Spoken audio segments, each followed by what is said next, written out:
Lemon lemon juice பண்ண போகிறோம். ஓகேவா? லெமன் ஜூஸ் எப்படி பண்ணணும்னு சொல்ல போகிறோம். லெமன்னா இது ஒரு வித்தியாசமான, அதாவது ஒரு மூலிகை லெமன் மாதிரி. கொஞ்சம் 2 லெமனு, கொஞ்சோல இஞ்சி, மல்லி. அதாவது இது வெயிலுக்கு தான். வெயில் நேரத்தில் வந்து நமக்கு இந்த வெயில் அடிக்கிற அடி எந்த வருஷம் இல்லாத வெயிலுக்கு இந்த வருஷம் அடிக்குது. அதனால் இந்த வெயிலுக்கு வந்து நம்ம சூட்டை தணிக்கிறதுக்காக போட்டு குடிக்க போகிறோம். அதனால் இதில் வந்து அவ்வளோ ஒன்றும் டேஸ்டெல்லாம் இருக்காது, ஆனால் உடம்புக்கு நல்லது. ஓகேவா? லெமன் ஜூஸ்க்கு நம்ம லெமனை புரிஞ்சுக்கிட போகிறோம். இன்னும் மிக்சியில் லெமனை புரிஞ்சுக்கிட போகிறோம்.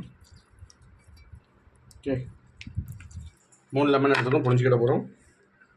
அதாவது இஞ்சி, வெட்டி வச்சுருக்க இஞ்சியை போட போகிறோம். ஓகேவா?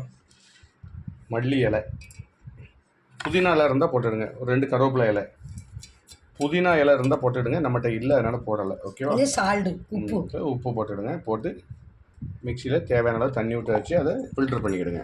பாருங்க, நல்லா திரிச்சாச்சு. தேவையான கொஞ்சோண்டு சால்ட்டு போட்டுடுங்க, உப்பு போட்டுடுங்க. Okay, ready, juice ready.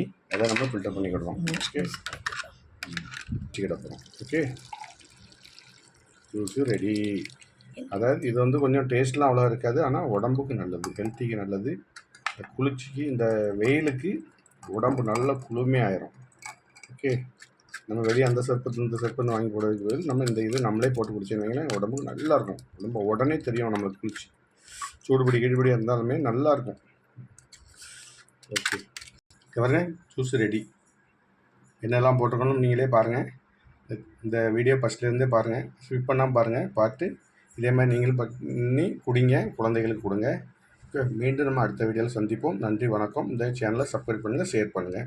விசேஷமாக நீங்கள் பார்க்குறவங்க கண்டிப்பாக சப்ஸ்கிரைப் பண்ணுங்கள். பண்ணிங்கன்னா அங்கே நல்லாயிருக்கும். சப்ஸ்கிரைப் எங்களுக்கு ரொம்ப கம்மியாக இருக்குது. ஓகேவா? நீங்கள் உங்கள் ஆதரவு இருந்தால் தான் நாங்கள் மேலும் மேலே வர முடியும். ஓகே, நன்றி, வணக்கம். மீண்டும் அடுத்த வீடியோவில் சந்திப்போம். வணக்கம்.